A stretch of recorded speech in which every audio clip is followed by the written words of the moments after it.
This is Comic Shenanigans, episode 1064, a conversation with Jason Liebig.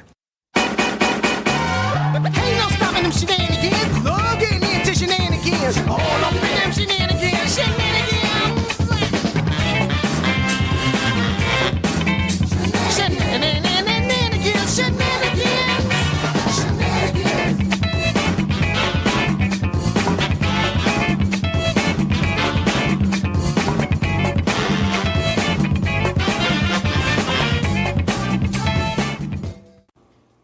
Welcome to the Comic Shenanigans podcast. This is episode 1064. I'm your host, Adam Chapman, and this is another conversation with Jason Liebig, who was previously on episodes 1046 and 1045 from June 2024. If you want to go back and check those out in the catalog, those we talked a lot and very extensively about Marvel editorial in the kind of mid to late 90s. This one we actually start to talk about some of the books that Jason actually edited, prominently the Counter X initiative. That is what took over the X-Man, X-Force and Generation X books in terms of a real seismic shift in terms of how stories were told, how the characters were portrayed, and really kind of trying to be a little edgier and different and kind of break away from the sameness of the X-line that had sometimes permeated all the books, to be fair, in the 90s, and really trying to give them a bigger sense of identity to set them apart. And I was there for it. I was definitely, I've told Jason this on the show, but, X-Men was a really important book for me when I was younger.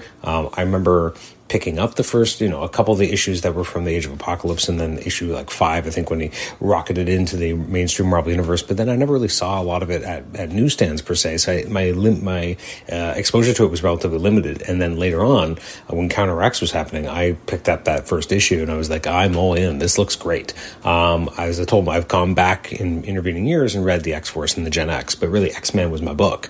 It was my Counter X book, and I loved the Shaman Nate Gray. Have for years. I remember when I first got into HeroClix, I was always, when a buddy and I would, try and brainstorm what HeroClix characters would be like that they hadn't made yet, and X-Man was always one that I was like, oh, he's got to be able to do all this stuff if he's the Shaman Nate Gray. And so that was incredibly impactful to me. So it's really cool to be able to talk to Jason about it. We also talk about X-Men: The Hidden Years, which may or may not be something that we'll talk about in the future. If he deigns to read it, we could actually do a full discussion of it, and it would be a very interesting perspective, which you'll understand once you've listened to this episode. So thanks again for downloading. You can email me at comicshenanigans@gmail.com, rate the show on Apple Podcasts, listen to us on Apple Podcasts, and listen to us on Spotify. Usually the last Saturday of the month, this is when the Book of the Month Club would come out. This month, just because of scheduling, we ended up pushing it, but instead of coming out on November the 2nd, it's actually going to be a bonus October release. It's going to come out on Halloween. It's very fitting because we're talking about the recent Marvel crossover Blood Hunt. So it seems very, it's vampires and stuff. It's dark. It feels like Halloween. So that'll be coming out on the 31st. Upcoming episodes, we're going to have Curtis Finley coming back to the show to talk about the final volume of For Better or For Worse, which I'm sure is going to be a little bittersweet for him. Exciting to see it all out in the world, but also sad that, working on that project has reached its natural conclusion. We're going to have Ron Friends back on the show for I think it's a 2.5 hour discussion of a miniseries that many people haven't read but really should, and really marks a moment in time when Tom and Ron really tried, Tom DeFalco obviously, and Ron Friends tried to do something a little bit different because they felt like they had to, because they weren't going to be given a project, because their names and what that conjured up in the editor-in-chief is what was going to keep them from getting a job. So they had to figure out a way, how do we adapt to someone not wanting us to look like us. So it's a very interesting discussion. So anyways, that's coming up soon. We have Andrew Papoy going to be on the show. I haven't recorded that one yet, but that's coming up soon. So a lot of good stuff that we're definitely looking down the pike. So thanks for downloading this episode. Let's jump right into the conversation with Jason. Enjoy.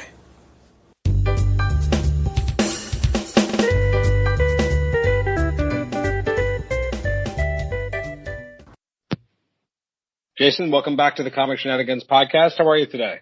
I'm great. Thank you. I'm very happy to be back. We're finally going to talk about books that you actually edited.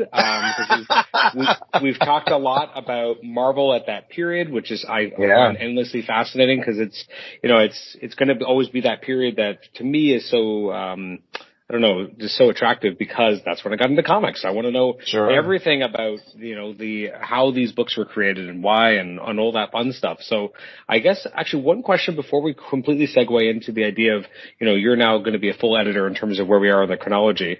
A question that I thought of that I've never really asked anyone about it really, but, is that when you're working in editorial, especially as you shift into being a full editor, what, if any, is there a sense of competition between the different groups? Because obviously, there was that brief point where you had, the 5 different chiefs in the mid-90s, so that would likely have been competitive and difficult at that time, especially, if you have talent that's kind of moving between offices, that was probably difficult. But coming out of that, what sense of competition was there, especially for you becoming a full editor in the X office, but you're competing against other people in the X space. So I'm just curious if you ever felt that there was a competition. Was it friendly? Was it not always friendly? Or what was that sense?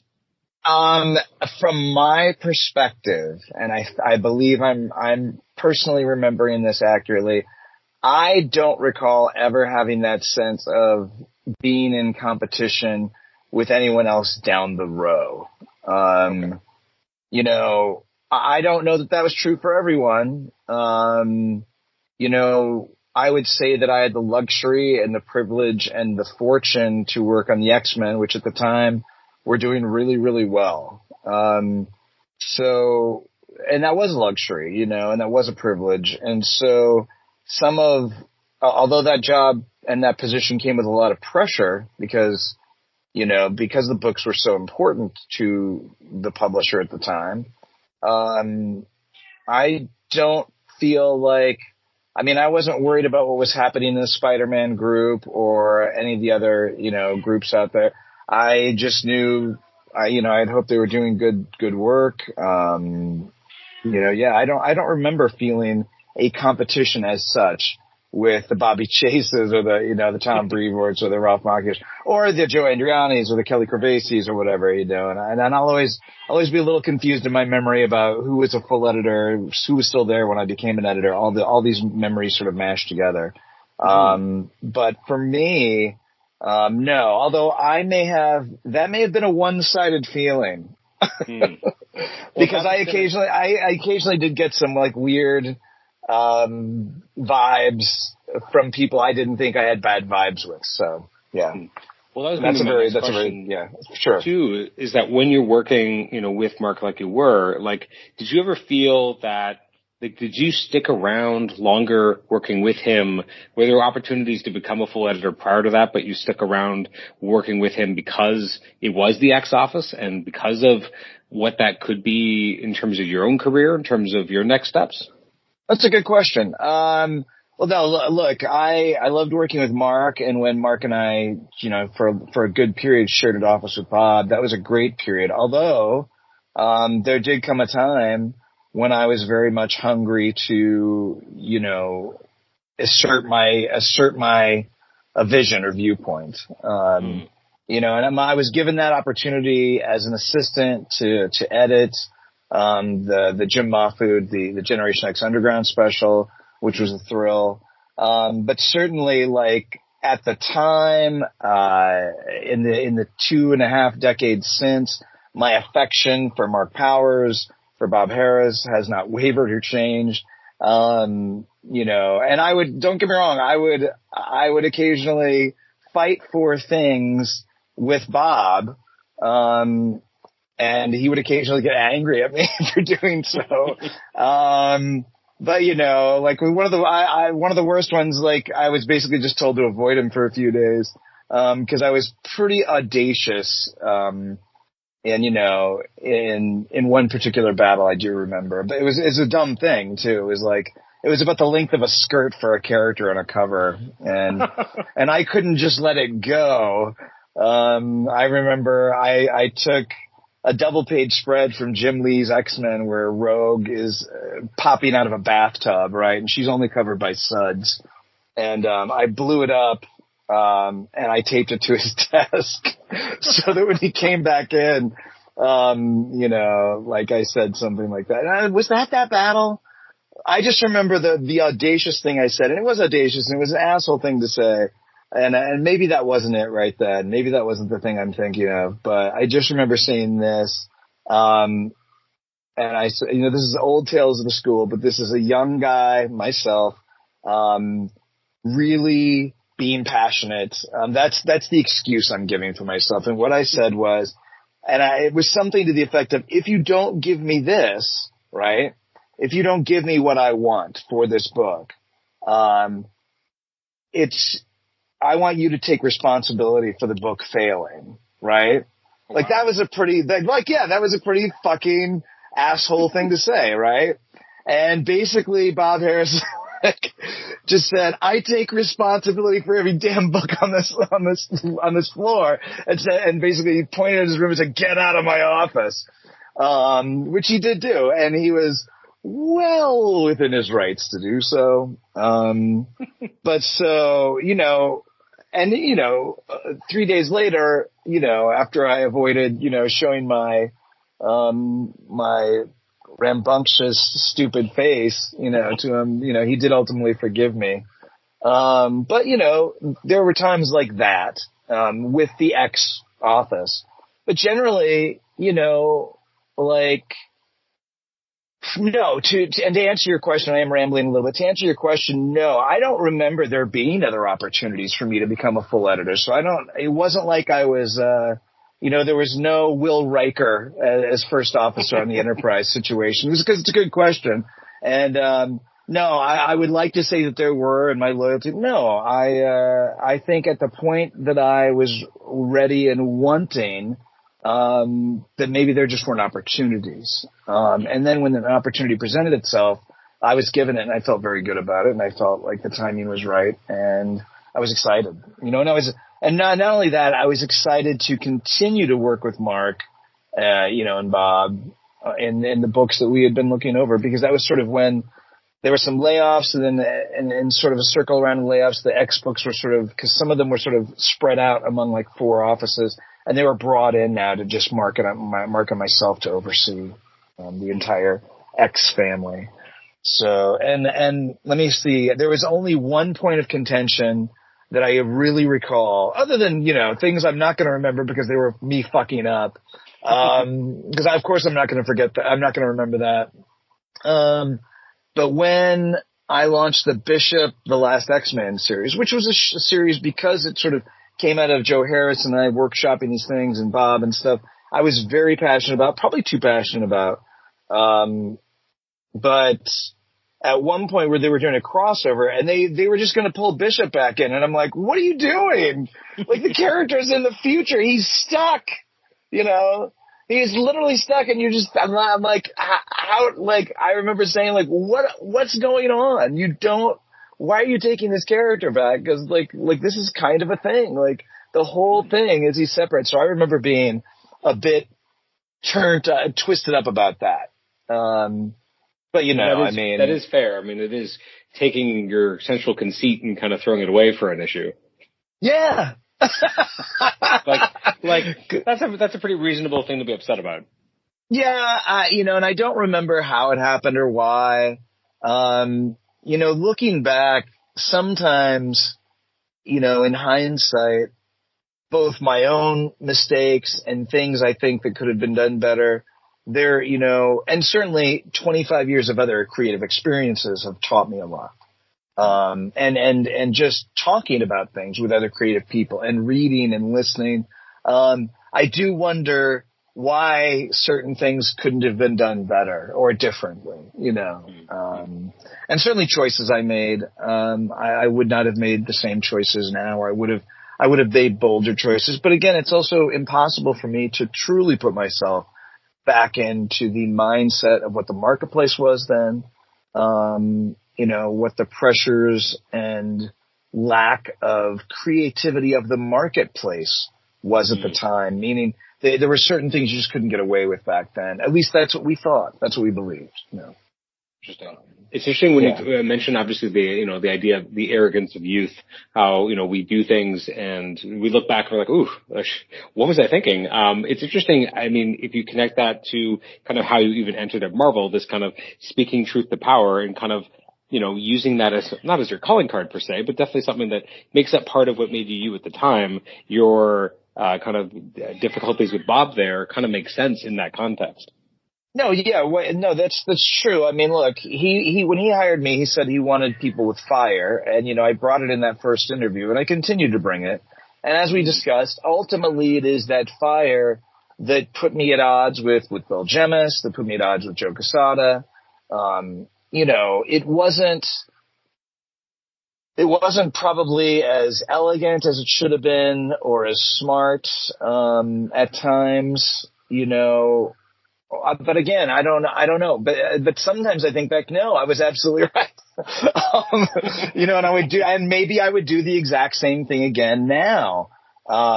Maybe I would be as fearless now, because I do think it was fearlessness through a true fearlessness, or just, I don't know, insanity. But it was, look, I'm very proud of the fact that I stood up for what I stood up for. These weren't like standing up for wanting to have a short skirt on a character is not a fucking noble, fight. But other fights that I fought for the characters and things that I believed, they were things that I was fighting for that I believed. Now look, like when Earth X came out, in their portrayal of Jean and Wolverine or whatever, and Logan, I remember just sort of saying some things I was not very happy with, with that, right? And again, I was not seeing it in the context of the story, but I was just like, I remember saying, I probably said, this is bullshit. Like, these are best-selling characters, and they're kind of making them look terrible. And that ultimately got back to Alex Ross, which was the end of my Alex Ross relationship, and probably fairly so. But, that was a complicated time when these projects were coming out, in the wake of Heroes Reborn. I think I was also carrying a little bit of like, protective trauma, or I was a bit, I wouldn't say personally traumatized, but I was like, anytime these projects that were created outside of Marvel editorial, I got very protective and defensive about. So that, I think that informed some of my passion regarding those things. And that applied to certainly Heroes Reborn, certainly Earth X, and then later on, Marvel Knights. Now, it's always true about, taking over any book, whether it be writer or editorial or whatever the case might be, you usually don't have a lot of time to think, because obviously there's the grind. I mean, like, monthly comics are an insane grind. The fact that we get as many issues as we do is kind of a miracle, because of how much work has to go into it. So 100%. When you start taking over as the full editor and you're doing like X-Men, X-Force, Generation X, Mutant X, like, do you really how much time did you kind of have to be like, okay, I got to create a mission statement for this? Because if you look at those books, it's really fascinating to me that, they hadn't been around a long time. It had been maybe 4 or 5 years, but we'd already experienced such different permutation of these really young characters already. Like, if you look at Generation X, just from an artistic standpoint alone, there have been massive changes in evolution already. You look at X-Men as well, and X-Force most definitely. You start with the Rob Liefeld era, and you move into something that's starting to look very different when you have Adam Paulina, et cetera. So what were your objectives when you kind of look at, these are these books, people love these characters, but also, what are these characters? Because they're evolving so much in such a short period. That's a good question. When I look back and I think about the time frame, I just in recent years, I'm shocked to recall that when I was working on X-Men, it felt like a lifetime since Jim Lee had worked on the X-Men. But of course, when I look back, it was just a few years. It was a handful of years, right? Since Rob had worked on X-Force, created all those things in New Mutants, and came on. Like, it felt like a very long time. Now that again is where I was at the time, mentally, my age.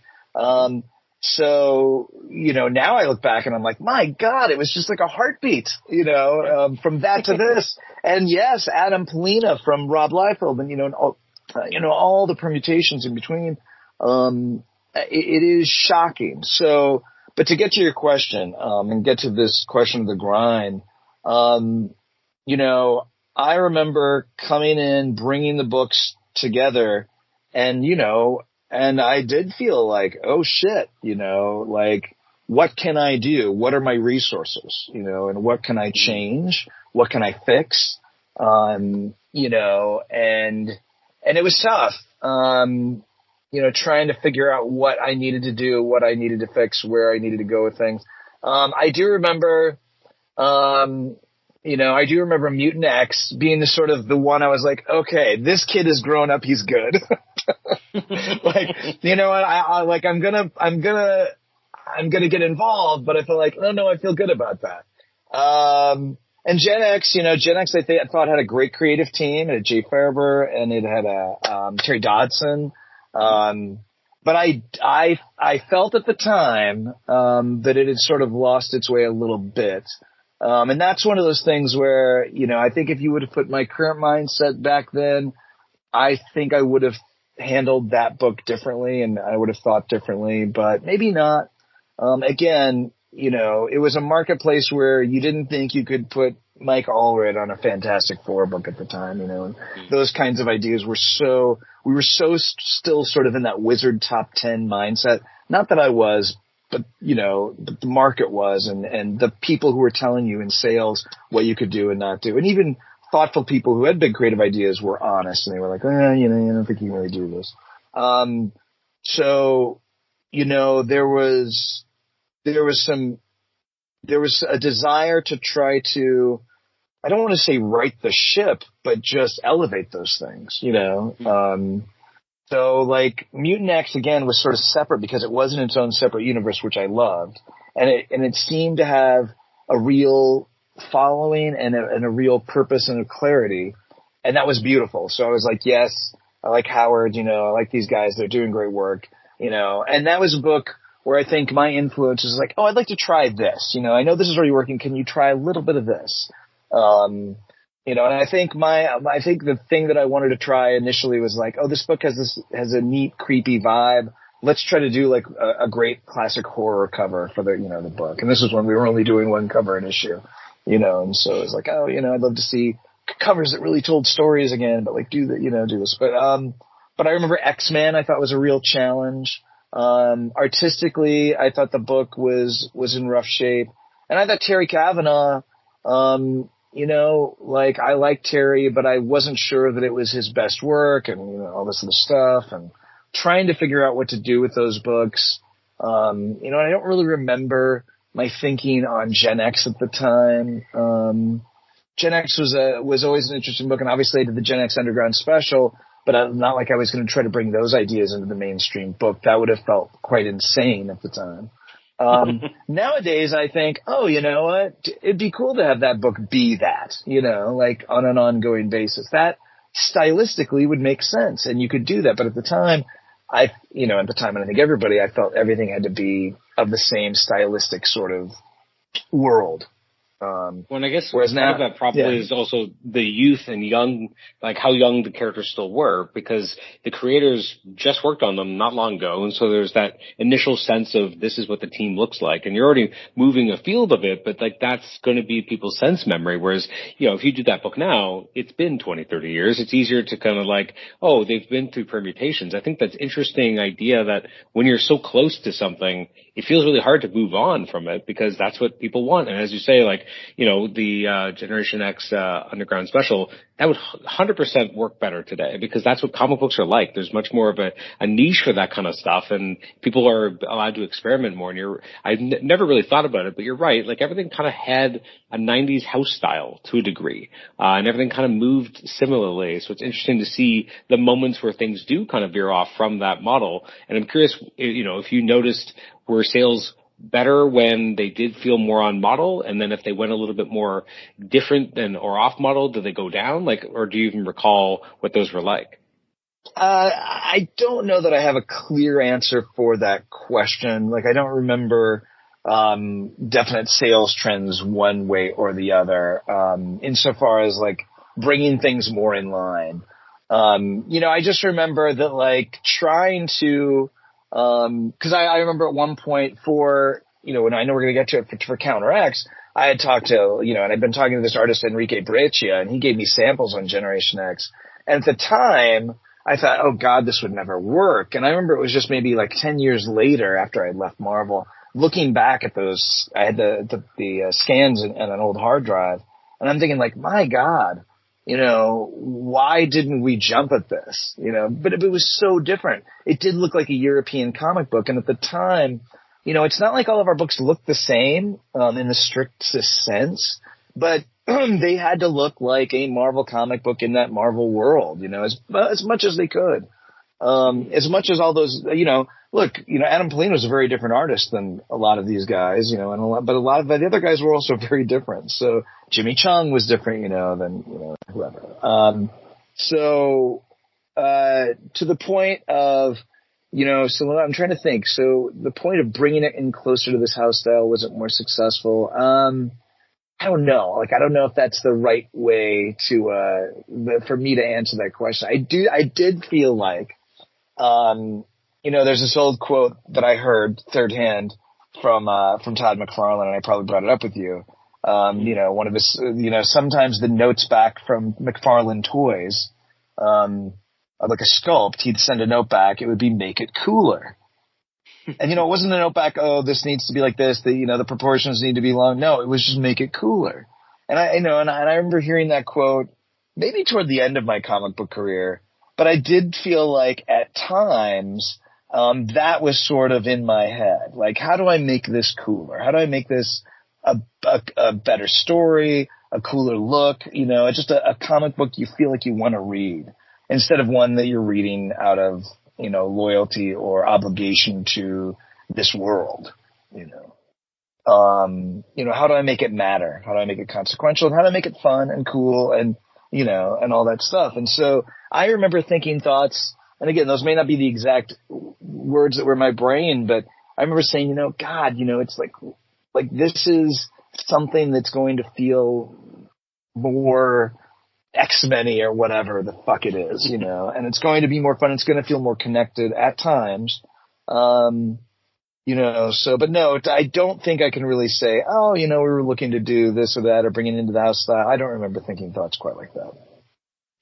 I'm going to jump ahead of my own kind of timeline here, just because it's something that did pop into my head earlier is that, when you do Counter X, and obviously you have your time jumps and everything kind of feels stylistically different, and we feel more mature, and just things have happened. Shit's gone down. And it's interesting when we look at it that, X-Force, even when they were X-Force, it did still feel like they were still younger. They still skewed younger, but obviously with the advent of Generation X, there wasn't as much of a place for them to be the kids anymore because they weren't.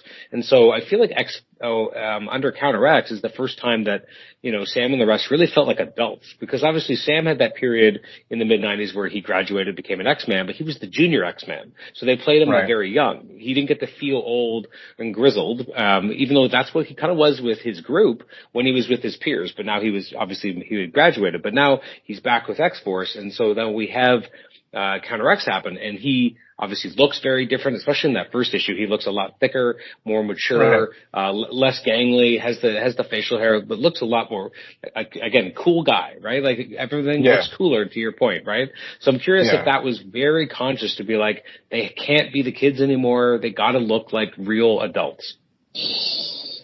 Ooh, that's a good question. It's funny. There's an idea that is a sort of concept in personality.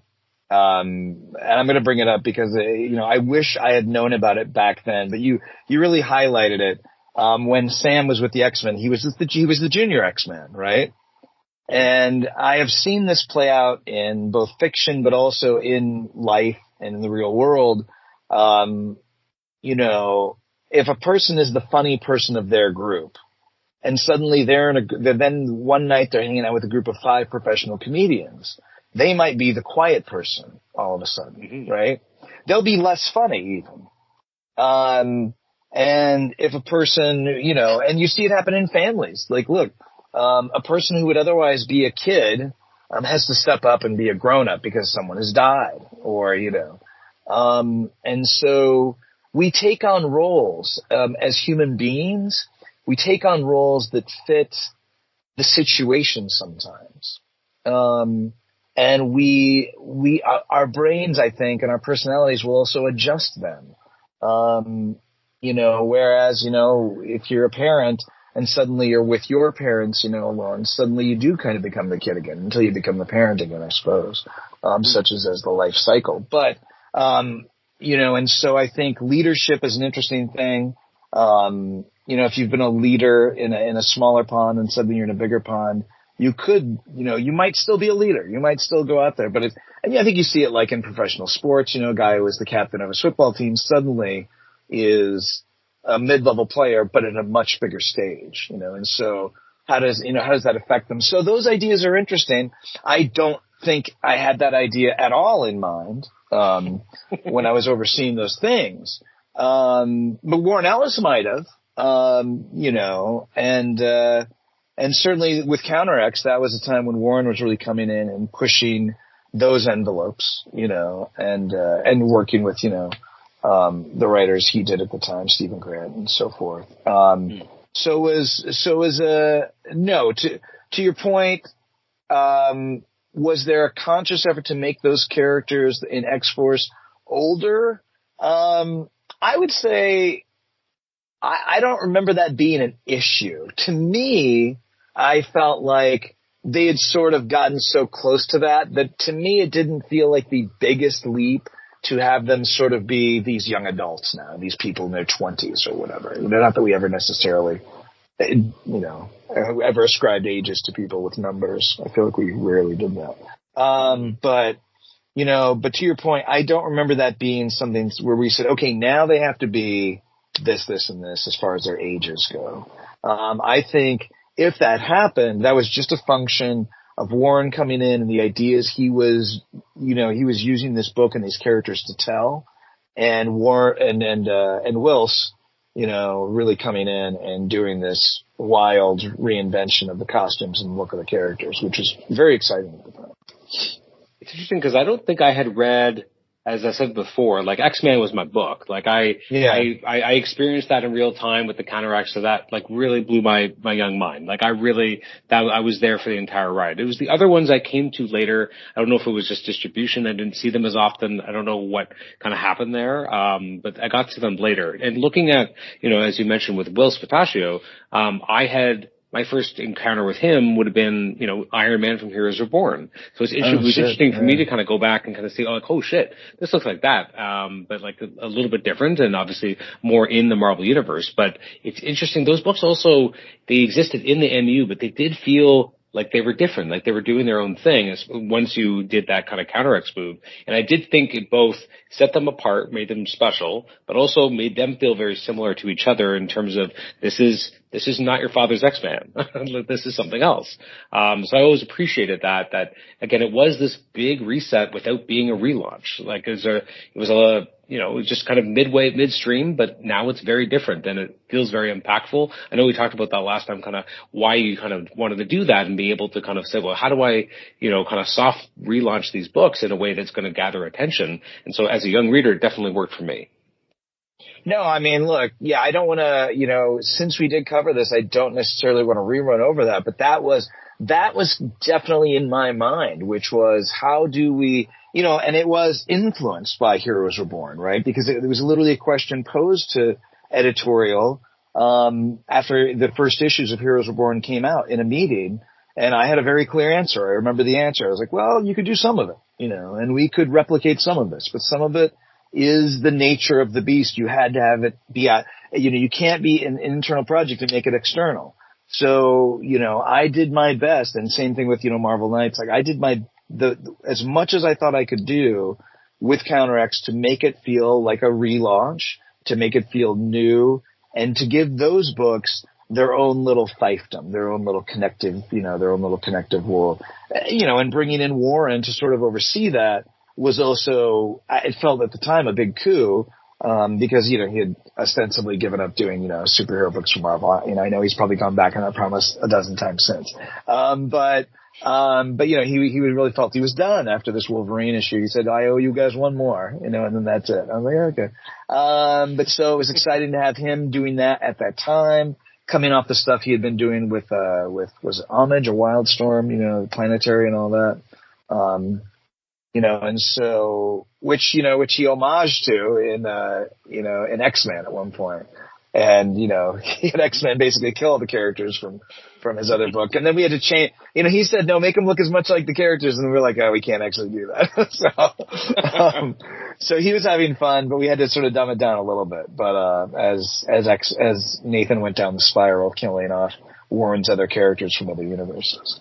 But no, so that was definitely a clear goal and a very clear mission for me, on those books.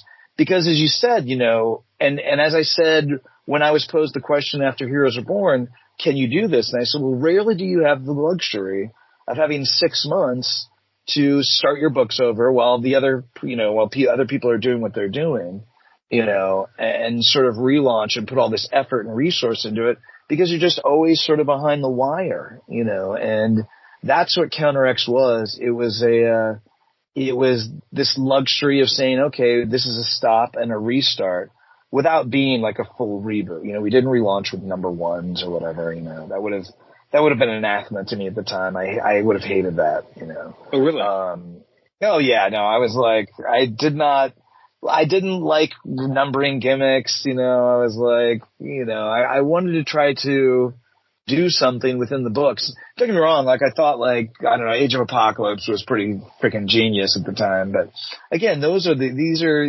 things you can only use like once a generation, and once a comic generation maybe. That's like maybe that's 10 years or so, I don't know.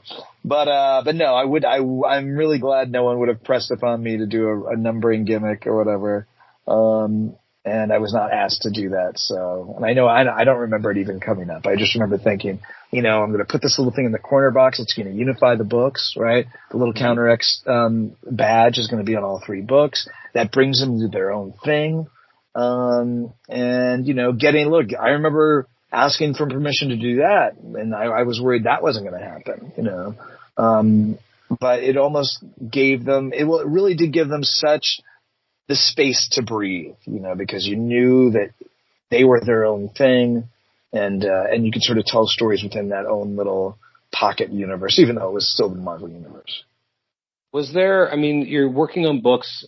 I'm trying to think of, I'm not trying to in any way be insulting, but at the time, Please. These X books would have been, they're not the main X books, and that's a value judgment that I don't like making. But ostensibly, they're not Uncanny and they're not X-Men. They live in the X universe, but they're not the biggest X books in terms of, I guess, the importance to the overall X continuity, if you want to call it that. So, did that make you feel like I got more leeway? I can do more things than if I had to be part of, the backbone of the X line.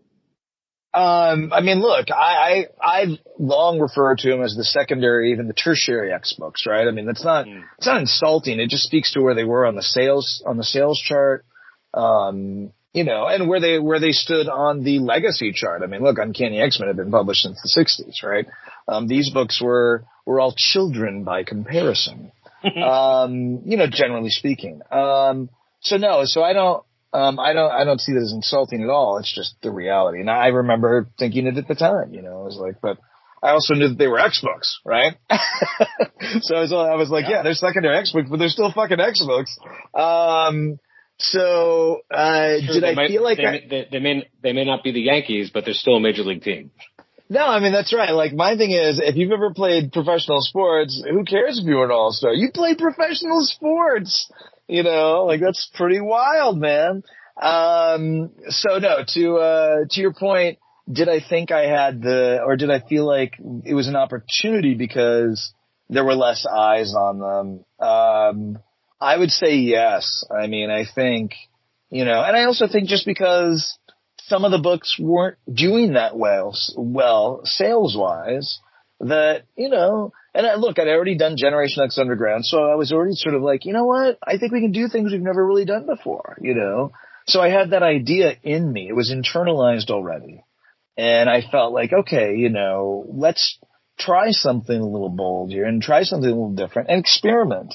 Because you gotta be, and I wish this weren't true, but, when you are the top selling books, just like we've seen, everywhere in the creative world, Marvel in general, Marvel Cinematic, Warner Brothers, all the, it's like when you're talking about these huge, valuable franchises, the desire to let people just creatively cook is minimized due to risk aversion. You know, and when you let people really cook, sometimes it really works. Sometimes it doesn't. But that is where it can get really exciting. And what you hope is that someone knows how to really cook and just still do the thing that is the thing, if that makes sense. You know, can you make a really good Star Wars movie that's a Star Wars movie that's also just real good, you know, without it trying to be something that's completely different, and I think some people have done that and some people have tried and not done that. But anyway, so that's just a statement on things. But going back to my position at the time with those books, I absolutely felt that I had a little freedom. I remember, before Counter X, who did I bring on to do covers for X-Men? Not Dusty Ebel. He did some Desperado books. Shit. So good though. His stuff was so good. It was freaky, right? His covers were so good. They barely had anything to do with the book, like there would be one I remember there was one that was X-Men, like it was just a skeleton and there were like flowers and just the art design of the cover was just so stunning. It was almost entirely unrelated to the book inside. But at the time I was like, you know what? So what? Let's just do something a little weird and have fun. Let's create some cool art, that probably, some editor would probably be like, oh, Jason. What were you doing? But we got some beautiful covers out of that. And I just wasn't crazy over it. And I do think that was sort of, in the upcoming, and I don't want to say that I abdicated trying to make the covers reflect what was inside, but I was like, you know what? Let's just make a cover that's sort of provocative and maybe someone will pick up the book and read what's inside, and like, let's do this. Let's see if we can get this guy to do this. And for a few issues, he really did. For sure. So, and I apologize for I can't remember his name, goddammit. Andrew Robinson? Andrew Robinson, yeah! Oh my God. That guy's so good. He's so good.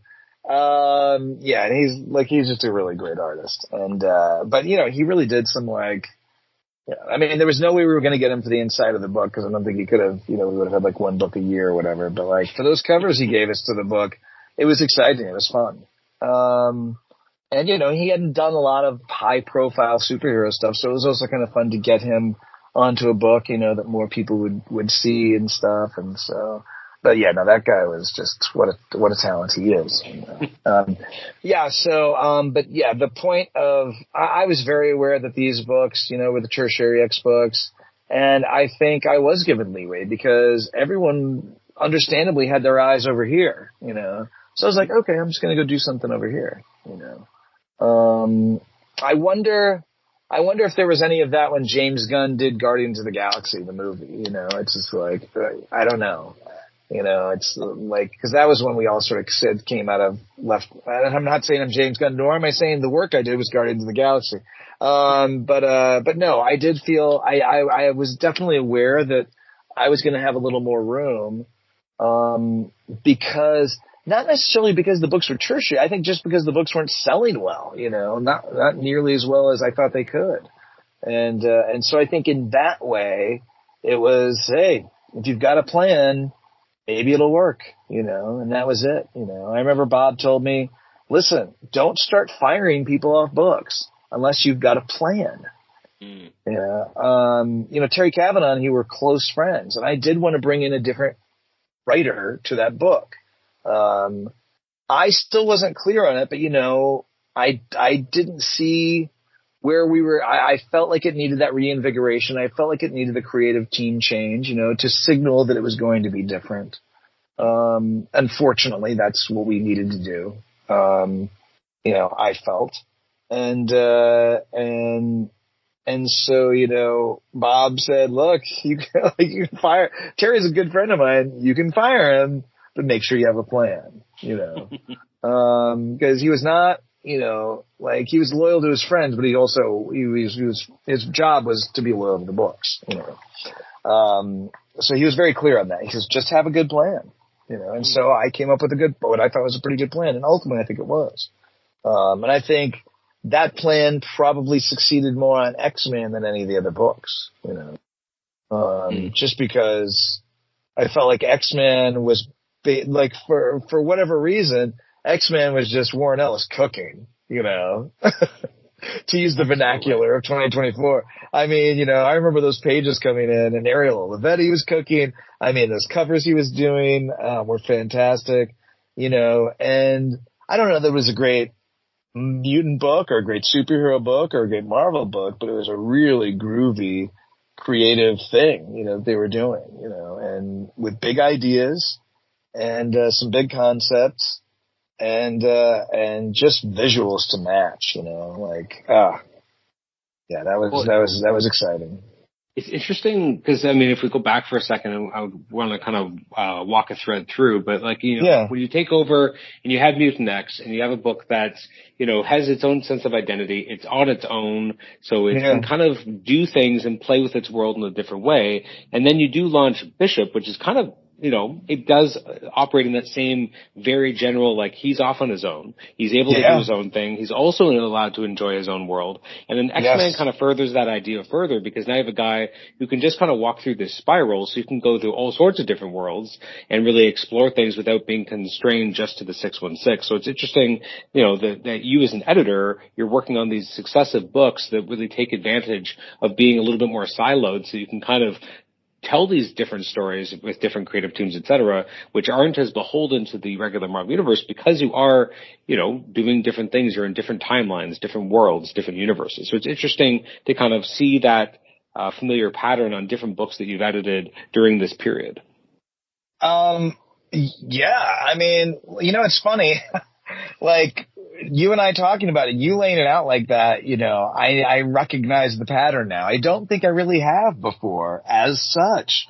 Because look, I loved the classic event things of X-Men, like where you would do a book that would have some big thematic flow, be it Days of Future Past or, Age of Apocalypse. I thought those things were really cool. I definitely don't remember being like, oh, I hate that stuff. I want to separate myself from it. I don't remember any kind of distaste for any of that at any point. Mm-hmm. But it does seem like my instincts, and my whatever way I was trying to solve the problems, the obstacles I was facing creatively, right? It does appear that I often found the best tool is to separate from the machine a little bit, right? Mm-hmm.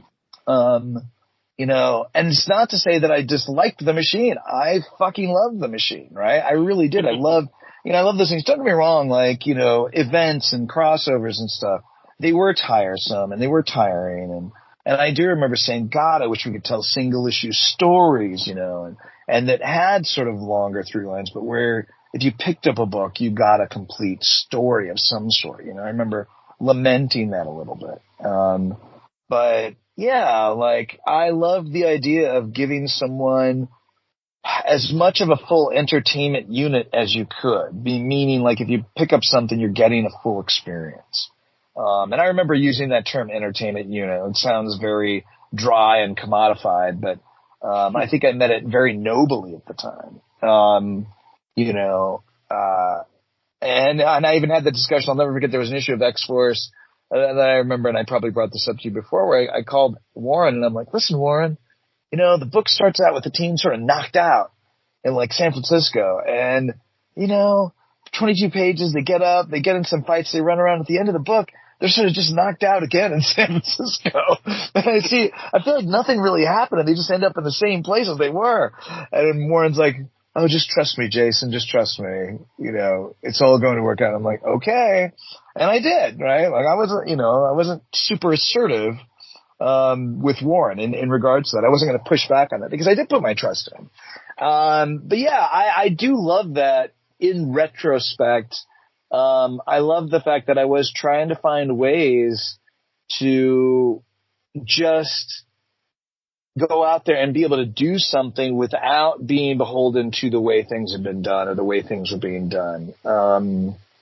You know, that's good. Young Jason, good for you. I think that's a fun way to do it. No, you know, and I really don't, I mean, Bishop, I definitely had that intention. Bishop it was very clear in my mind. That was the plan. Gen X Underground special was just, you know, I didn't feel like a real book in a lot of ways. Jim and I were just cooking this thing up. Like, I'd do it mainly after hours. I'd sit at Marvel, we'd get on the phone, and we was done with classes, and we just sort of bullshit on the phone for a couple hours, you know, at night for like a year. But with Counter-X, it was, you know, it was definitely, it needs to be its own thing. So it's funny and fun, that was sort of that idea, you know. And I remember even when I took over X-Men Unlimited, the quarterly book, you know, I was like, let's just do little single issue tales. Let's bring in cool creators. You know, let's not have it tie in, you know, and let's just do little iconic little stories that are cool to read, right? That if you're an X-Men fan, you like the X-Men, you'll find a tale in here that's really cool. And that was the idea there, you know, and it'll be like a showcase of talent, both new talent, but also, you know, talent with gravitas. You know, and it didn't always work, but that was the idea there. So I do think under the weight, you know, and again, I had worked in the X-Men office, right? I was there through Heroes Reborn. I was there through Heroes Return. I came in on the back end. No, I didn't work on Age of Apocalypse, but Age of Apocalypse was sort of, everything was in the shadow of Age of Apocalypse when I arrived. So I think in the wake of all that, I definitely was looking to try to do something more intimate and maybe in that way to allow it to have some room to breathe and to have a unique voice. And you're right. It was a pattern. It's fascinating to see it. I don't think it was a mission statement I had for my career, my short career in Marvel Comics, but it does appear to be how it worked out. So thank you. Thank you for bringing that up. I will now tell that story for the rest of my life. Oh yeah, this is what I did. One thing I want to kind of piggyback on the idea of kind of having each comic really be, you know, a full unit of entertainment. And I think you did a really good job of making sure that happened, especially with Mutant X and Bishop, because, you know, you had overarching ideas, but you did get full units of story, and actually a lot of story in a lot of those cases. Like Mutant X always felt like a book that I was surprised existed, because it was just like, it's almost like when Exiles ended up kind of taking that idea as well. Like, let's have some characters and kind of move through a remixed version of Marvel history. Obviously, Exiles got to do a lot wider breadth because it was always kind of using kind of a slider/quantum leap kind of method to kind of go to many different places. But, you know, Mutant X just got to play in its own fun sandbox, but you would have a macro story, but also have these tiny micro stories. That was kind of, to be honest, like, you know, this isn't to discount your own feelings on how you like books, but it's interesting that was kind of baked into his DNA in terms of how Howard originally started that book. It was, you know, the mega arc of like, Havoc's stuck here, how is he going to get home? And then he was having these kind of micro arcs where he would just have, you know, full units of stories. So you definitely continued that on Mutant X, but Bishop especially felt like, again, it was all part of this big tapestry, but if you just read that one issue, you still got a full, you know, beginning, middle, and end, which I do think is more of a lost art these days, because more and more comics feel like you're just getting a chapter, not necessarily getting a full story, but it's within the context of a bigger story. So it's a tough thing to thread, but you guys did a really good job on those books. Yeah, and look, you know, you accurately point out, you know, I had nothing to do with any of that on Mutant X. I came in ostensibly after that ship was sailing, right? That was chugging along. So I just sort of stepped onto the platform. They were already going 100 miles an hour, and I just didn't want to set it off the tracks, right? And I think I did a pretty good job of not getting it off the tracks. So I was very happy to be on that ride, with those creative people. But yeah, I think I do remember, you know, look, and again, like I read Preacher, right? You know, like, and I read every issue of it and loved it. And, you know, I did they do a good job of it in English? I don't remember. But look, I was down for all of these big arcing, quote unquote, modern contemporary comic storytelling. but I definitely remember feeling like we had lost something. I remember going back through like one of the masterworks or whatever and reading, what is it? The Coming of Galactus, I think, and I think it was that one. And I said, look at how much happens in this 22-page comic or whatever it was, this is a classic comic. And I go, look how much storytelling, how much story they get across, right? And I used to have a better memory of what was all in that, but like this guy shows up, they introduce the Silver Surfer, it's like they fight, and all this stuff happens.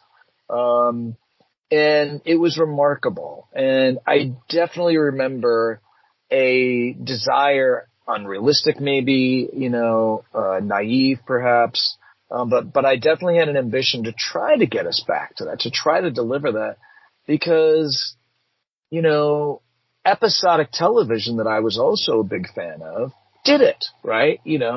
Generally episodic television did a pretty good job of this. I watched, you brought up Sliders when you're referring to, I watched Sliders, they would go to a new world, they would introduce that world, and by the end of the episode, whatever problems were in that world, they would kind of solve. And so, and it's, again, I can look back and say, oh, missed opportunities. I think back to but again, I think there was a flow at the time, and, there was an expectation of these longer stories, right? And I think it was hard to push back on that flow. I long regretted that, I don't know, with Jay Ferber on Generation X, I feel like I mishandled, the end of his run on that book. And then from an editorial standpoint, from a creative standpoint, and I was and I've gotten to know him the years since, and he's got such a profound passion for episodic television. Of course, he works in TV now, a very accomplished guy, right? He's done very well. And, but I was like, oh man, what fun it would have been to be able to know what we know now and to sort of go back and try to apply that to that opportunity then. Cause I think that would have been really exciting, but again, you can't discount where we were and what the world looked like and what, comic book publishing and the marketplace looked like at the time. But I do think, I don't have regrets as such, but I do think, oh man, that would have been fun to work with that guy that I've gotten to know and that has such a keen, passion for and understanding of episodic, and because I did at the time lament the episodic nature of comic books. And so that's actually not a bad place to jump to another book that happened I guess it would have been launched pre-Counteract. And I'm just curious about your involvement in X-Men: The Hidden Years, because that's stylistically very different in terms of its approach, but also it is much more focused on having tighter stories, tighter kind of units of entertainment, if we want to call them that, in terms of really getting more bang for your buck. I'm curious about the genesis of that title, but also, what was it like working with John Byrne, who can be a divisive personality at times, in terms of just how he comes across to people, not necessarily with his talent. Obviously, he's enormously talented, but I'm curious what was it like to launch that book? Did he bring that to Marvel? Was that something you guys went to John? I guess I don't remember the genesis of how that book kind of came out. And it's an interesting one because, at that point, Untold Tales of Spider-Man was already over a couple of years earlier. There had been a short-lived Professor X and his X-Men book that was also a $1 book, a couple of years earlier. But this was something different, and this was plugging a different type of hole. So I'm curious what you felt about it and how you got involved. All right. So, and I want to preface this with a little bit of a disclaimer that, if I get any of this wrong, and it comes out in John Byrne, that's not how that went or whatever, with regard to how it was birthed, I apologize. My memory is that John Byrne brought that to us. That was totally John Byrne's plan. He brought that to Marvel, and he basically pitched it. And I think I'm getting that right. I mean, this is, John was very much getting to this place where, my opinion, he did not have a lot of warm feelings toward the system of ongoing comics as they were, and a lot of writers, writers don't want notes, right? They don't want notes from the network, right? So to speak. Mm-hmm. John definitely didn't want network notes. Now, how I got that book, I mean, you know, I was the tertiary X-Men editor, right? I was the secondary X-Men editor. And this was a book that was sort of off on its own. And yeah, you know, and like, let Jason run it, right? Let Jason handle it. Of course, in this case, handling it was not a typical editorial job. I feel like now we cut to commercial. Now, like, you know, this is the dramatic tell. No, I mean, look, you know, John knew what he wanted to do, is very clever, like, right? Like, much like I also wanted to do things that were free from interference, right? With the other, he had this thing plotted out. It couldn't be affected by current continuity because he was sticking it in between, you know, when the book went into reprints, right? He wasn't going to change anything. He wasn't going to, ostensibly, he wasn't going to, you know, do any retroactive continuity things. He was going to do things that when he was going to slide into this world, when he slid out, the X-Men world was only going to be a little richer, right? For these extra stories he told. So he really set it up so that really no one could tell him what to do. Which is ultimately what he wanted. He wanted to be left alone. And you know, I will always say if anyone had earned that right, John Byrne had. You know, John Byrne, I would say at the time, you know, would forget more about comics in an afternoon than I would ever know in my life. And I stand by it. He is absolutely in the Mount Rushmore of comic book creators, in my opinion. He helped bring comics to a modern sensibility, at a time when the direct market was really being birthed and becoming mainstream. You know, Alan Moore certainly did it in different ways, Frank Miller in different ways, but John Byrne, probably in the standard superhero way, is probably the guy, one of the voices that, you know, that did it along with Claremont. But John then, of course, went off and did Fantastic Four, you know, and did Superman, Man of Steel, modernized Superman in a way that we're still referencing. So coming into that as an editor who, you know, I'm talking about myself here, coming into that situation where I did like to have a say, where I did like to be involved, it was not a great recipe. It was not a great recipe. John Byrne didn't really want me involved. He wanted me to traffic his stuff. And, you know, and, that was not where my skill set lied. I was not the best trafficker, frankly. It's why I needed a good assistant, you know. You know, and so that was cause for problems, between John and I. And, you know, and I regret the fact that I wasn't a better trafficker for him. But I don't regret some of the conversations we had, you know, where I was like trying to impress upon him the option, of trying to do something with a consideration that wasn't everything already coming out of himself, you know. Ultimately, it's not what he wanted, and I think he had earned the privilege to do whatever he wanted to do, probably, as much as anybody can when you're working for a publisher. But yeah, and you know, I had some, you know, he said we had some fiery phone calls, you know, where I don't remember exactly what I was trying to impress upon him, and, you know, in an earnest way.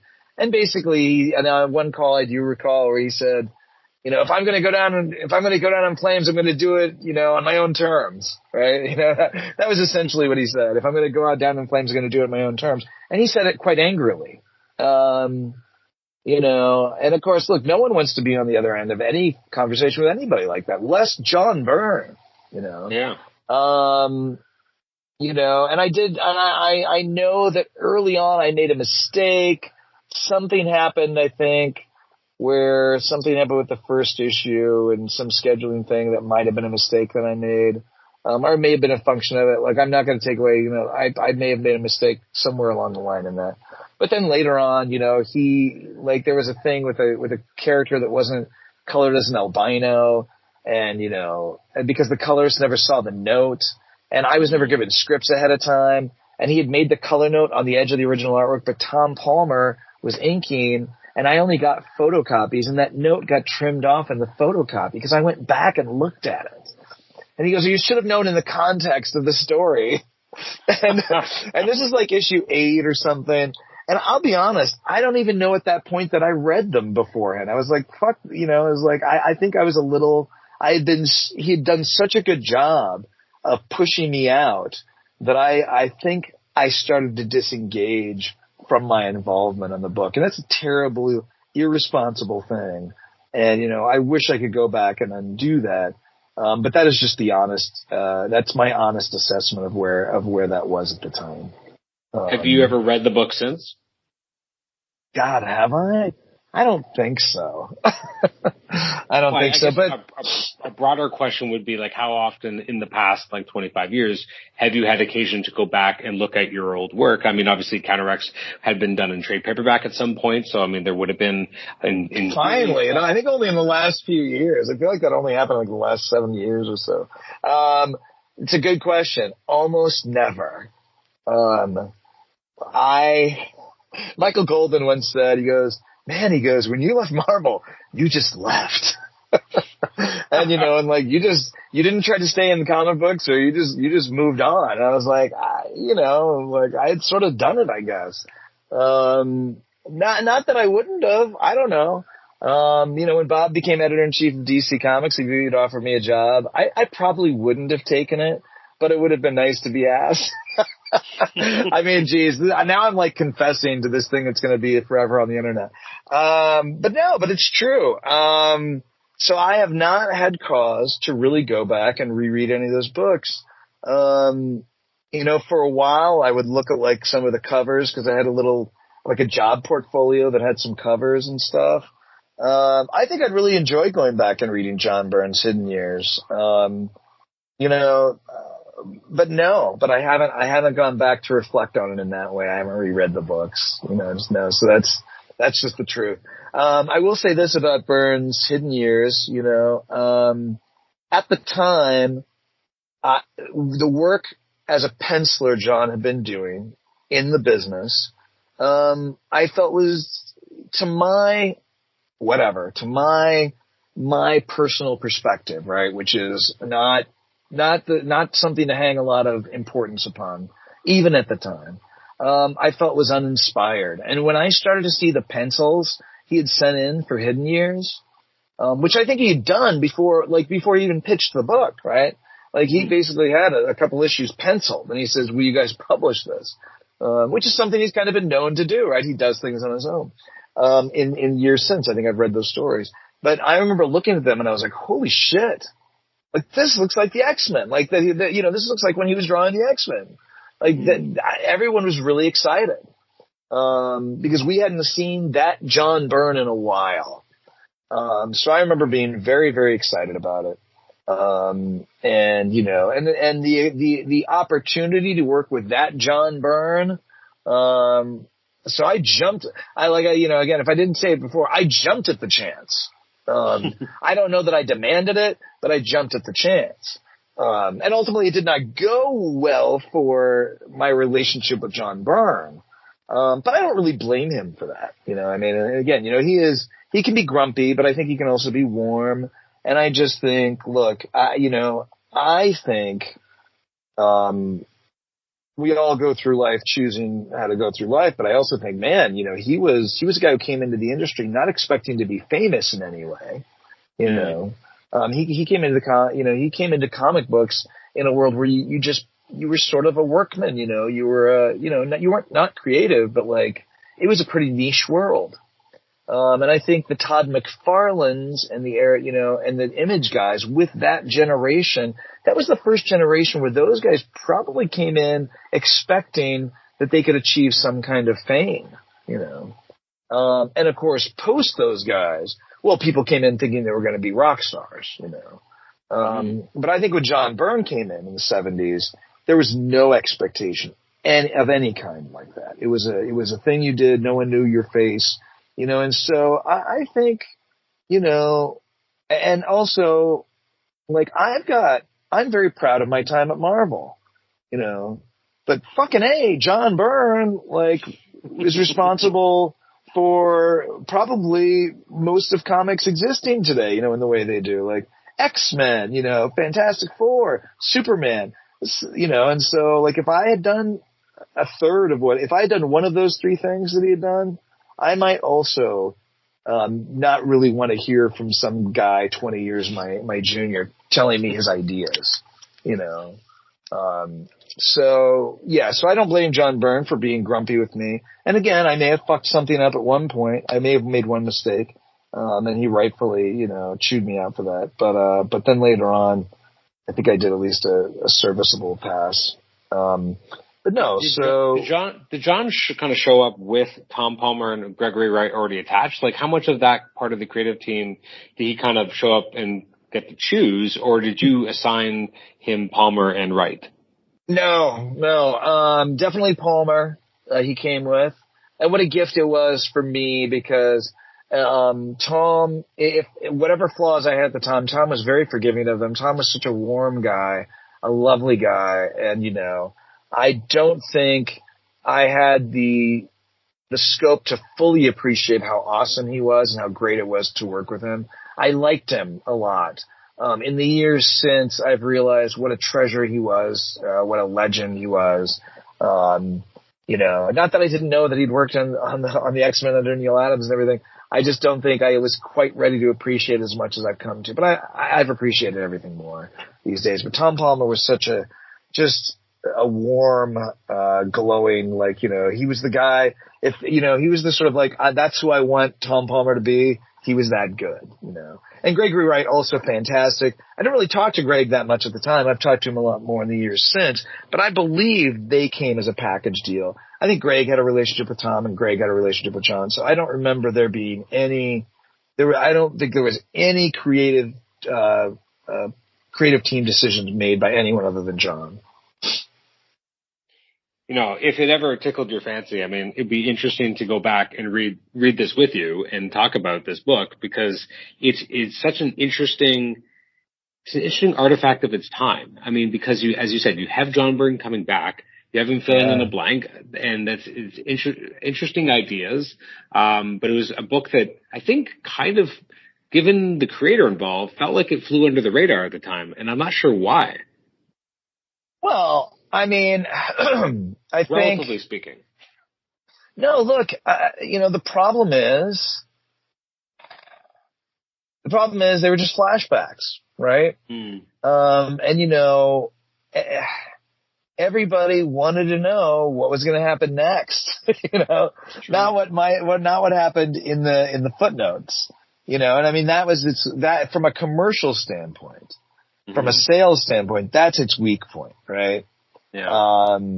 It's interesting you say that though, because it feels like, and maybe this is a Marvel specific thing, but in the last decade, they've really been putting out a lot of what a lot of people just term nostalgia miniseries. Like there's a lot of books that are kind of tapping into a specific nostalgic vein, and they do a lot of them. So it's interesting that maybe the tide has shifted there, or maybe people are just really nostalgic for a certain time that maybe they weren't at this point. So it's interesting to kind of see how that part of the business maybe has changed. Oh yeah, I think, and again, I'm not the biggest, follower on all these things, but yeah, I think the industry has changed dramatically, right? I think people are very willing to, they're just willing to embrace good storytelling, right? And I also think, I'm making a presumption based on things I've heard, based on what little I know of the way things are. I feel like continuity has been twisted and upturned in both companies now, because Marvel has also upturned their continuity, I think. That you sort of, it doesn't really matter, if it fits in, it's like, it can be its own thing without being an Elseworlds or What If, so you can sort of have this feeling of consequence when you're reading a story, it's, the audience is more sophisticated. Not to say that we weren't sophisticated then, we were, but I think the audience, it's not the right word. Sophisticated isn't the right word. Maybe more diverse. Just they don't expect everything to be in that sort of ongoing house style that we talked about. And again, I I really hesitate to use the word house style because I think it alludes to something I'm not trying to say, but just the idea that everything doesn't have to be on this ongoing thing where everything's a part of everything else, where you can just tell a good story. Doesn't matter if it's in the past, if it's really cool, then it's great,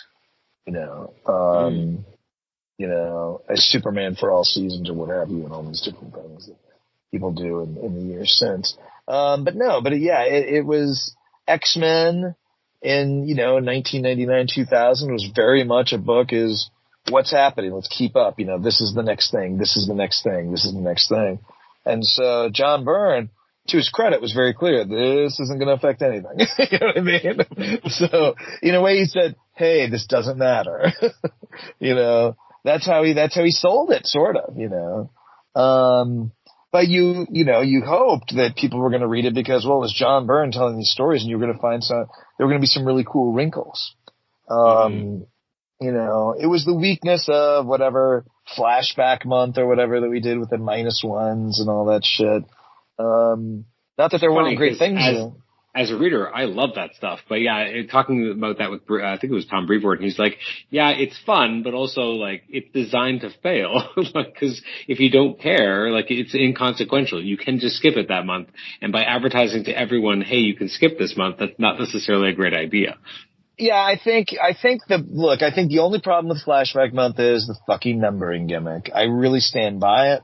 I remember when John Dokes came down and they said whoever had the double page spreads selling comic books, selling back issues and new issues. I can't remember what company it was, but they were putting double page spreads in the comic books selling comics, right? They were looking at like a mail order comic book store. And they literally went to the sales department because they were ordering so many books at the time. They said, we'll up our numbers by 10% that month if you do a numbering gimmick. And nobody wanted to do it. Sales didn't want to do it. Editorial didn't want to do it, but they did it because this guy had that much buying power, ostensibly, that he would up his orders by 10%. And I believe that if you wouldn't have had the fucking numbering gimmick, certainly most collectors would be like, well, I can't take a month off. And the books were editorially created to matter in the ongoing story. The idea was we're going to tell you a story that somehow ties into what's going on. We're going to give you a key piece of narrative that's going to matter to something that's happening now or going to be happening in the near future. That was the idea. And I thought it was a great creative idea. I thought we executed it really well. And as soon as they slapped that fucking -1 in every issue, I thought it was a bullet to the head. And I would like to think, Tom Brevoort and I don't speak, but I think if we got in a room together, that's something he and I would agree on, He's a much smarter man than I am regarding, editorial narrative storytelling, but I think that's something he and I would agree on. I don't think it was flawed from the outset. So that's my opinion on that because I did like it. I did think it was a clever idea. I guess you're right. Yeah, I guess I'm conflating it. I guess you're right. The fact that it was presented as a specific different numbering is part of what intrinsically makes it more skippable. Oh my God. Yeah. If you missed it, you don't even miss an issue of the book. Exactly. Issue 493 was the issue before. Now it's issue 494 the month after. It's like, what are you doing?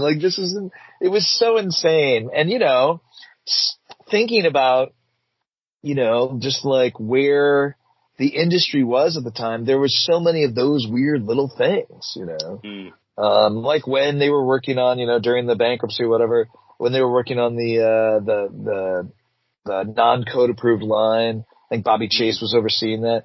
And then was it Joe Calamari or somebody came in and Walmart said if we did any non-code approved books, they would stop buying Marvel Comics.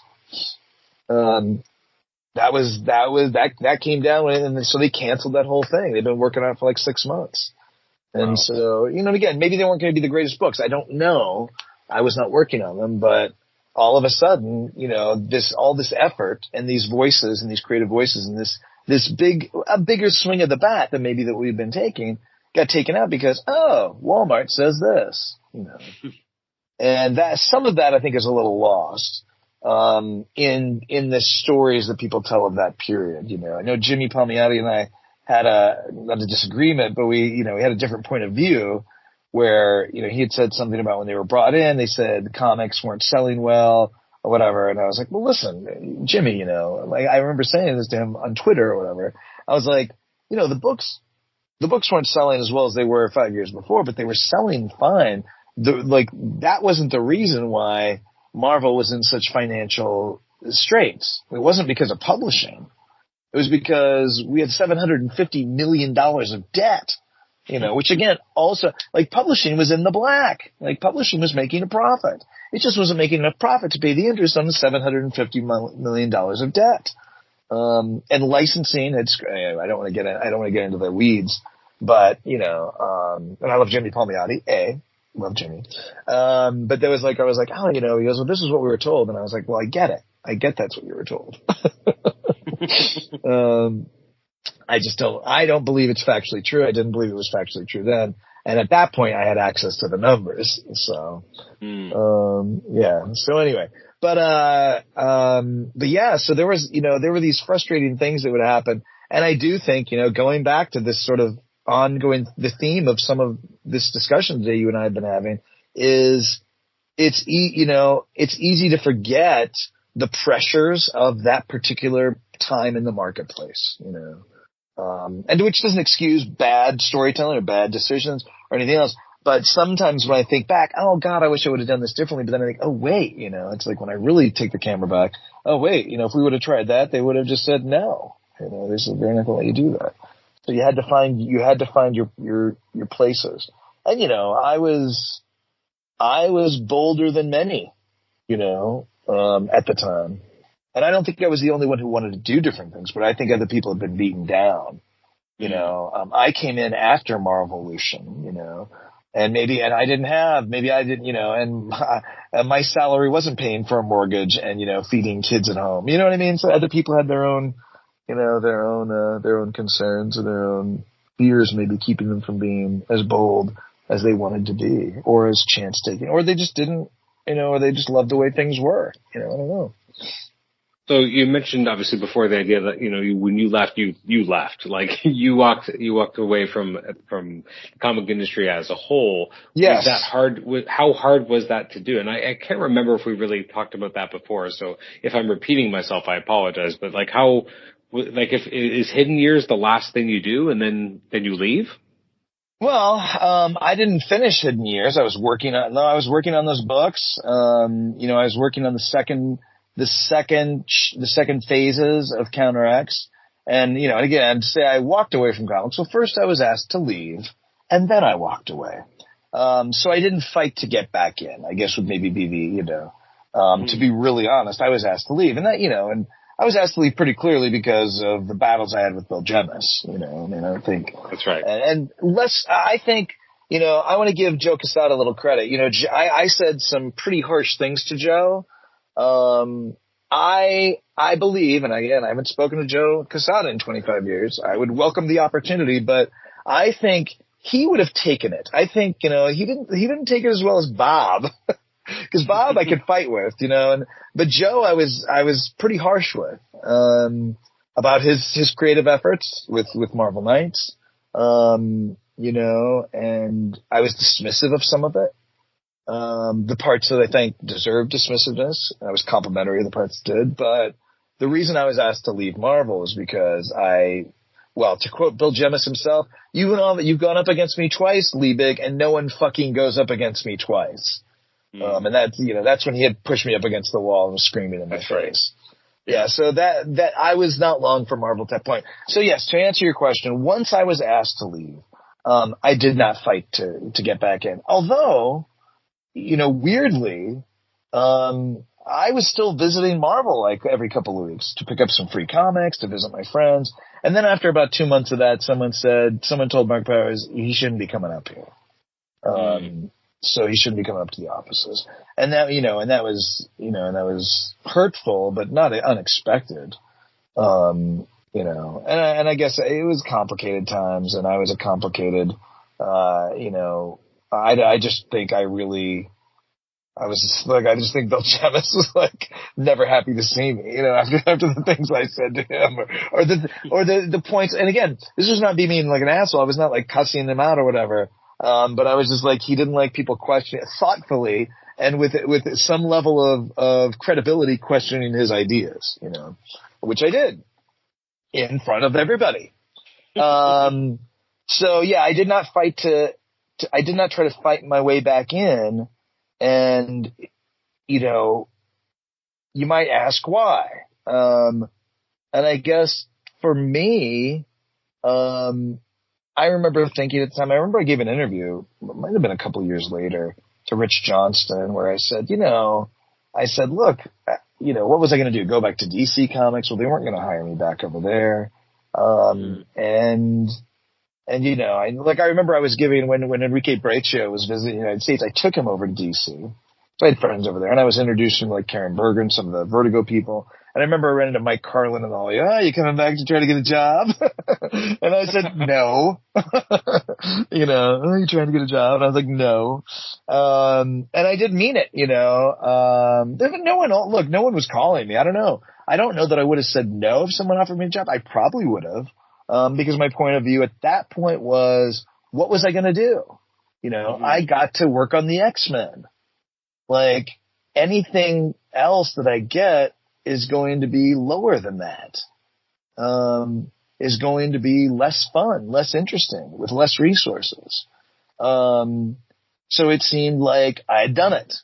And, that may not be fair or accurate.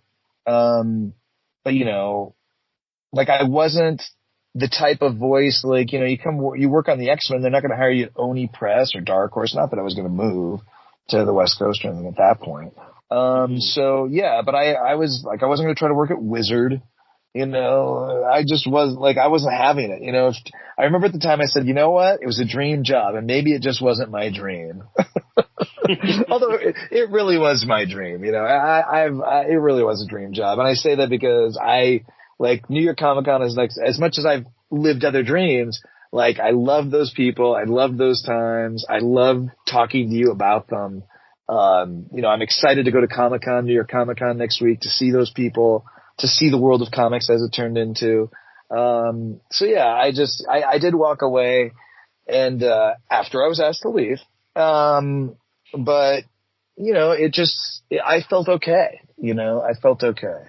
And, it was interesting, but I will say before Bob was laid off and everything else, there was a time at which I thought when I was at Marvel, I'll spend the next 25 years of my career here. I would love to do that. That would be fun. Mm-hmm.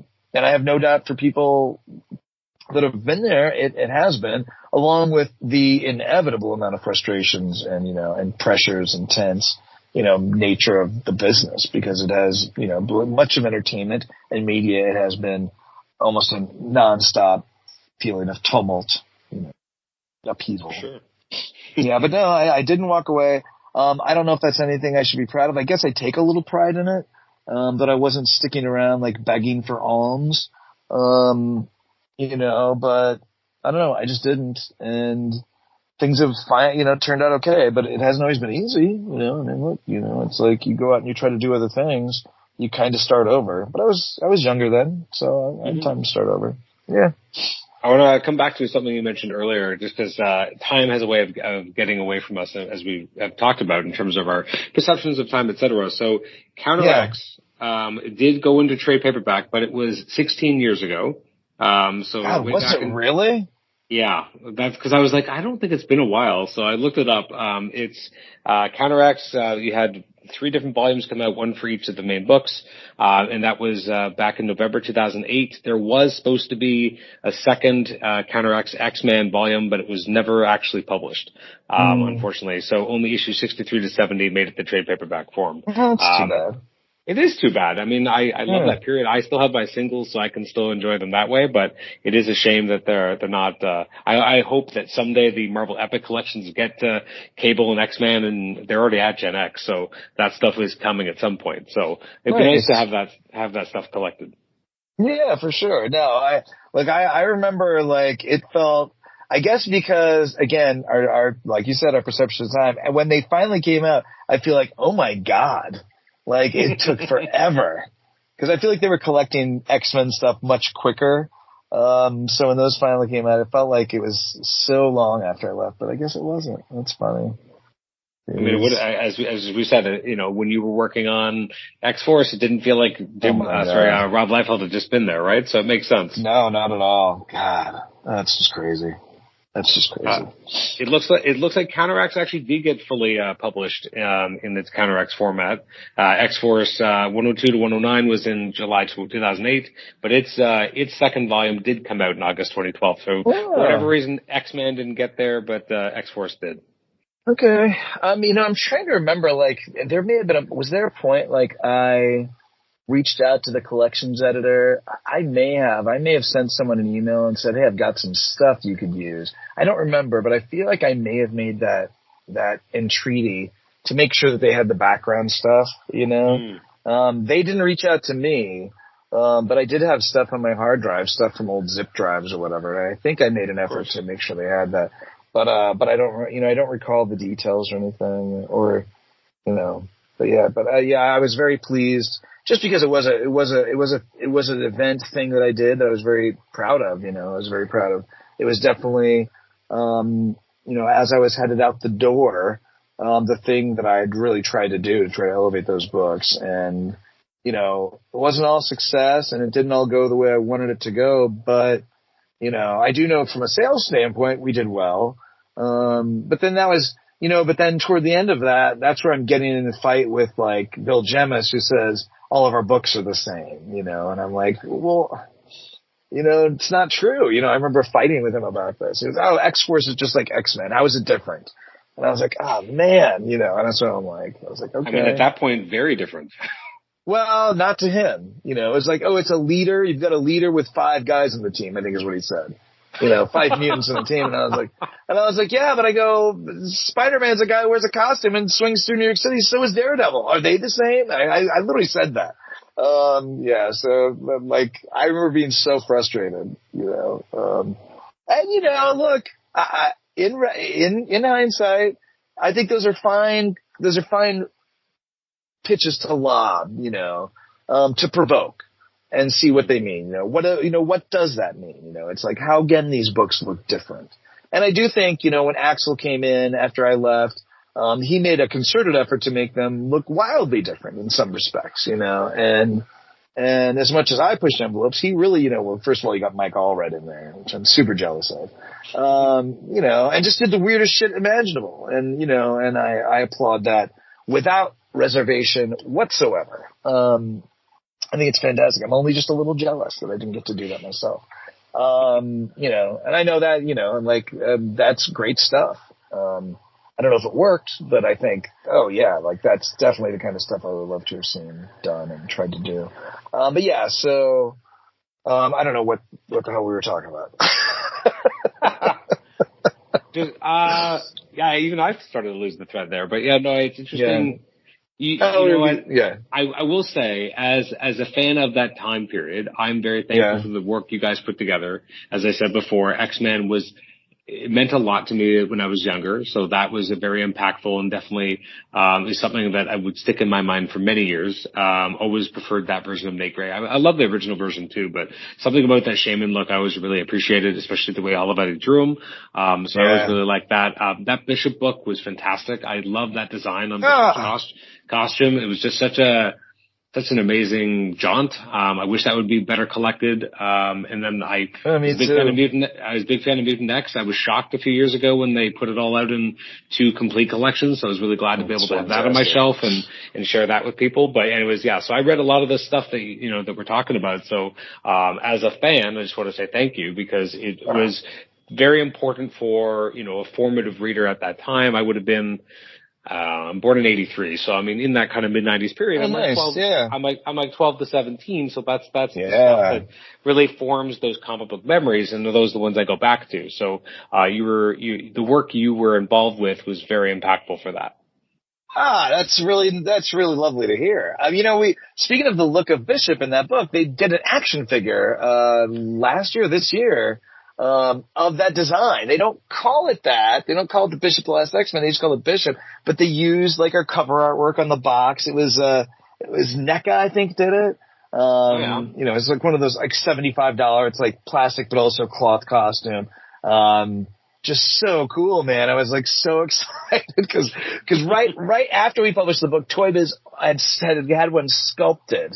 And then when sort of the book got, you know, canceled or whatever, then they just never did anything with it. I'd been in touch with a sculptor years ago trying to get like a casting of that, but they finally did this version, which was great. But I couldn't believe it. Like a year ago, they did essentially a Bishop the Last X-Men action figure. And I was like, God, this is amazing. No, but that means a lot to me. You know, I really cared about those books. Like I said, I probably cared a little bit too much for Bishop the Last X-Men at that point, just because I was excited to be so much on the ground floor of something like that. And we were creating a new world, which was all the things that I loved, you know, fantasy and science fiction. And it was an ability to just go out there and just, you know, Joe Harris and then Georges really going out there and having fun. We got some designs from Laniel at the time, Laniel Yu. So, you know, he was my guy. And so he gave us some really cool character designs. And it was just weird and fun. And, you know, and generally we tried to tell these little single issue stories, you know, so it warms my heart to no end that you enjoyed it. Absolutely. Well, again, thank you so much for taking even more of your time. I know we've already done 2 of these. This is the 3rd, but thank you so much for coming back and chatting finally about the books you actually worked on. Yay! You're welcome, and thank you so much for having me. Right? It only took us 6 hours. That's right. I mean, I don't know if anyone's ever going to have a more comprehensive discussion with you about these books. So no, I doubt it. This is where people got to go. Right? I love it. Adam, thank you so much. This has been a real pleasure. I've enjoyed it. Absolutely. Thank you so much. All right. Thanks, Adam.